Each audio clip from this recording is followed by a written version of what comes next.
અમદાવાદમાં ઝડપી પાડવામાં આવેલ 1 કરોડોની નકલી નોટ અને એ કેસમાં હવે મોટા ખુલાસા. Ahmedabad crime branch team Surat જવા માટે રવાના થઈ ચૂકી છે.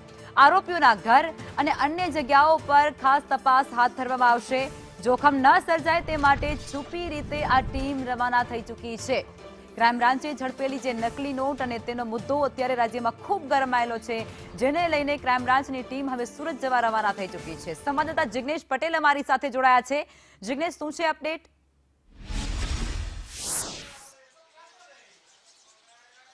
લખમાં અમદાવાદ ક્રાઇમ બ્રાન્ચની ટીમ અત્યારે સુરત રવાના થઈ ચૂકી છે. તેનું કારણ એ છે કે જે નકલી નોટો છાપવામાં આવી હતી તેના કેટલાક તાર હજી સુરત સાથે જોડાયેલા છે અને ત્યાંથી મહત્વના પુરાવા અને મહત્વની કડીઓ જોડવા માટે અમદાવાદ ક્રાઇમ બ્રાન્ચની ટીમ સુરત પહોંચી છે. થોડા સમય બાદ અમદાવાદ ક્રાઇમ બ્રાન્ચની ટીમ સુરતમાં એન્ટર થશે અને ત્યારબાદ ત્યાંની જે કાર્યવાહી છે તે શરૂ કરશે. પરંતુ એક વાત મહત્વની છે કે અમદાવાદ ક્રાઇમની ટીમ છે તે છુપી રીતે સુરત જવા માટે નીકળી. તેનું મુખ્ય કારણ એ હતું કે આશ્રમમાં જે જગ્યાએ યોગ આશ્રમમાં જ્યાં તપાસ કરવાની ત્યાં સાધકોની ટીમ એકઠી ન થાય, સાધકો એકઠા ન થાય, લો એન્ડ ઓર્ડરનો કોઈ પ્રશ્ન ન સર્જાય તે માટે છુપી રીતે તમામ જે માહિતી, જે કામગીરી છે તે કરવામાં આવી અને ક્રાઇમ બ્રાન્ચની ટીમ જે છે તે સુરત જવા માટે નીકળી છે. સાથે જ પોલીસની તપાસમાં એક મહત્વની વાત એ આવી છે કે ઠુમ્મરની સાથે અન્ય કોઈ એક વ્યક્તિની પણ સંડોવણી હોઈ શકે છે, જે તેને નોટો છાપવામાં મદદ કરતો હતો અથવા તો નોટો બનાવવામાં તેની સાથે જોડાયેલો હતો.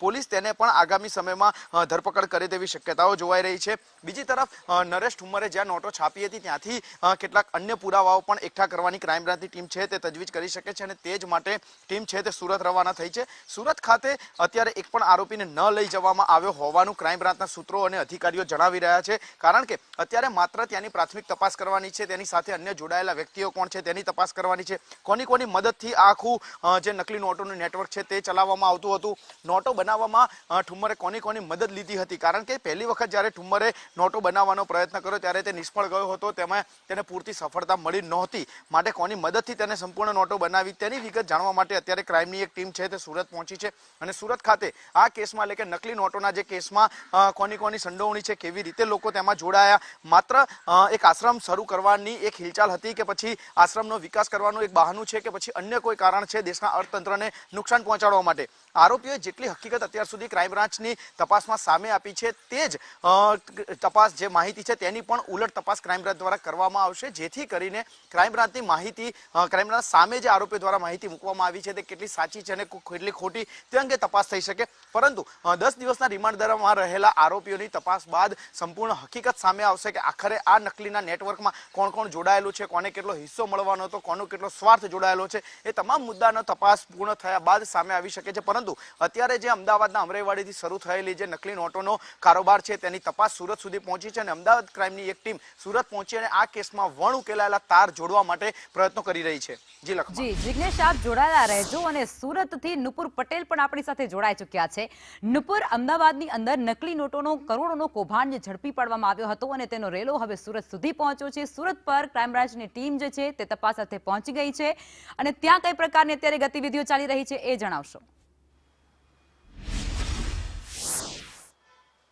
બિલકુલ, હજી ટીમ લખમાં પહોંચી નથી. ટીમ રસ્તામાં છે અને સુરત પહોંચવાની તૈયારીમાં છે. લગભગ અડધો પોણો કલાકની આસપાસના સમયમાં એ પહોંચી શકે છે અને આ ટીમ જે છે એ બે જગ્યાએ, જેમ જિગ્નેશે કહ્યું, એ બંને જગ્યાએ આજે હું જઈને આવ્યો છું. સવારથી જ અમે એ જગ્યાએ ગયા. સૌથી પહેલા એ આશ્રમમાં ગયા હતા કે જ્યાં આ માયાવી પ્રદીપ એની બધી જ માયા પ્રસરાવીને બેઠો હતો. ત્યાંના ગામ લોકો સાથે અમે વાતચીત કરી અને એવા ચોંકાવનારા ખુલાસા થયા, એવા ચોંકાવનારા આરોપ લાગ્યા છે કે કદાચ કોઈ માની ન શકે. આ આશ્રમમાં ગામ લોકોનું કહેવું છે કે માત્ર નકલી નોટ છાપવાનું એક કાળો કારોબાર નહીં, પણ બીજા પણ એવા કાળો કારોબાર ચાલતા હતા કે જે સભ્ય સમાજ માટે વિચારવા પણ અઘરા છે, સભ્ય સમાજ માટે લાંછન છે. અહીંયા આગળ અનેક સ્ત્રીઓ, યુવતીઓ આવતી હતી, 18 થી 20 વર્ષ કે 22 વર્ષની વચ્ચેની યુવતીઓ, અને ખાસ રાતના સમયે અનેક યુવતીઓ અહીંયા આગળ આવતી હોવાના આરોપ લગાવ્યા છે. ગ્રામજનોનું તો ત્યાં સુધી કહેવું છે કે અહીંયા મોટા પોલીસ અધિકારીઓ આશ્રમમાં આવતા હતા, મોટા નેતાઓ પણ આવતા હતા. એટલે કે આ પ્રદીપ જોટાંગિયાના મોટા નેતાઓ અને અધિકારીઓ સાથે ખૂબ સારા સંબંધ, ખૂબ ઘરોબો છે. અને એ જ કારણ છે કે દીકરો જ્યારે કરોડોની નકલી નોટ સાથે ઝડપાયો ત્યારે પ્રદીપના પિતાએ ગામ લોકોને ધમકી પણ આપી હતી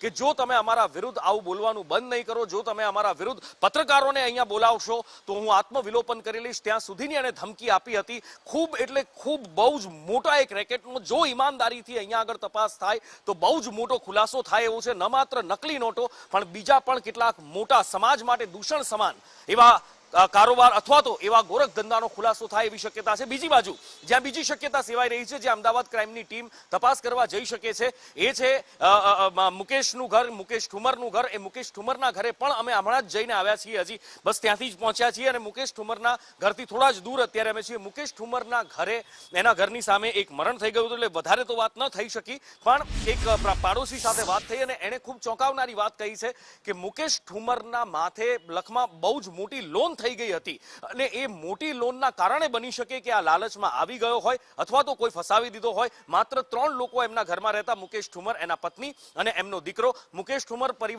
એના પરિવારના સભ્યો અને મુકેશ ઠુમર પોતે પણ સોસાયટીના રહીશો સાથે ખૂબ હળી મળીને રહેતા, ખૂબ પ્રેમથી રહેતા હતા. એ લોકોને એવું કહેતો કે એ ઓનલાઈન બિઝનેસ કરે છે, કાપડનો, રમકડાનો, વગેરે વગેરે વસ્તુઓનો, અને એ કાપડના ટુકડાઓ હોય જે વધ્યા હોય આ તે એના, એ આ સોસાયટીના નાના બાળકોને ફ્રોક કે અલગ અલગ વસ્તુઓ બનાવવા માટે આપતો પણ રહેતો. એમની સાથે રાત્રે 10-11 વાગ્યા સુધી બેસીને ગપાટા પણ મારતો હતો.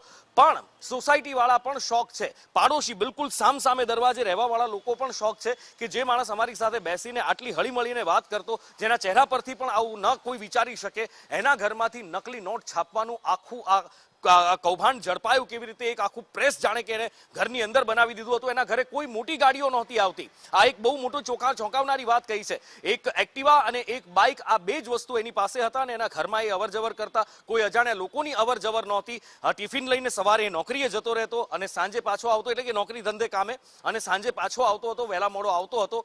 પણ બની શકે કે ઘરે કોઈ પાર્સલ ડિલિવરી આવતી નહોતી, પણ જો આશ્રમમાં આ કાગળો આવતા હોય જે ચાઇનાથી આવતા હતા, reserve bank of India safety features સાથેના A4 સાઇઝના એ કાગળ, જેમાંથી એક કાગળમાંથી 3 નોટ બનતી હતી, એનું પ્રિન્ટિંગ મુકેશના ઘરે પણ થતું હતું, આશ્રમમાં પણ થતું હતું. બની શકે કે એ ડિલિવરી ત્યાં આશ્રમમાં અલીબાબા પરથી આવતી હોય અને ત્યાંથી મુકેશ અહીંયા લઈને આવતો હોય અને અહીંયા છુપાઈને લાવતો હોય ને છાપતો હોય, અને એટલે જ આજુબાજુ કોઈને પણ ખબર ના હોય ત્યાં સુધી કે એની બિલકુલ ઉપરના ફ્લોર ઉપર 2 માળનું મકાન છે, નીચે મુકેશ રહેતો. 6 મહિના પહેલા જે અહીંયા રહેવા આવ્યો હતો એ પહેલા ક્યાં હતો, શું હતો, એ કોઈને ખબર નથી. પણ ઉપર બિલકુલ જે રહે છે એ પાડોશીઓને પણ ખબર નથી કે નીચેના મકાનમાં શું થઈ રહ્યું હતું. લખમાં જી નુપુર અને જિગ્નેશ, આપ બંને જોડાયા તે બદલ આપ બંનેનો આભાર.